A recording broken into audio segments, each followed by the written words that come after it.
હાલ દેશમાં કોરોનાને લઈને ખૂબ જ મોટા સમાચાર સામે આવી રહ્યા છે।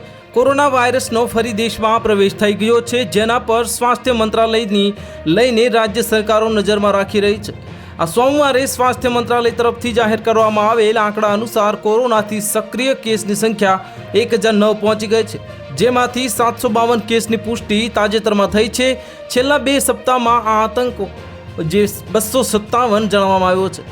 આ સાથે 7 મોતની પુષ્ટિ પણ સ્વાસ્થ્ય મંત્રાલય તરફથી કરવામાં આવી છે, જેમાં મહારાષ્ટ્રમાં 4, કેરળમાં 2 અને કર્ણાટકમાં 1 મોતની જાણકારી છે। કોવિડ-19ના નવા કેસની વાત કરવામાં આવે તો આ સમયે સૌથી વધુ જે રાજ્યમાં કેસ છે તે કેરળ છે।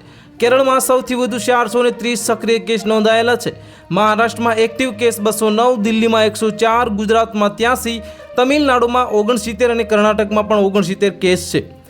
સ્વાસ્થ્ય મંત્રાલયના સત્તાવાર સૂત્રો પાસેથી તાજેતરમાં મળેલી જાણકારી પ્રમાણે હાલમાં રાષ્ટ્રીય રોગ નિયંત્રણ કેન્દ્ર, ઇમરજન્સી મેડિકલ રિલીફ વિભાગ અને disaster management cell, Indian council of medical research and કેન્દ્રીય સરકારી હોસ્પિટલના નિષ્ણાતોની એક સમીક્ષા બેઠક સ્વાસ્થ્ય સેવા ડિરેક્ટર જનરલ એટલે કે DGHSની અધ્યક્ષતામાં આયોજિત થઈ હતી। તેમાં કોવિડ પર ચર્ચા થઈ હતી।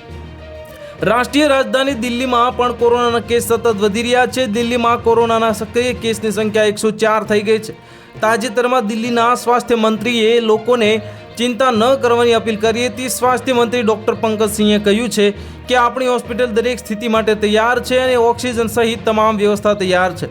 તો હાલ માટે આટલું જ। મળીશું નવી અપડેટ સાથે। જો તમને અમારા વિડીયો પસંદ આવતા હોય તો વિડીયોને લાઇક કરી દેજો, ચેનલને સબસ્ક્રાઇબ કરી બાજુમાં આવેલા બેલ આઇકનને દબાવી દો, જેથી તમને આવા સમાચારની અપડેટ મળતી રહે।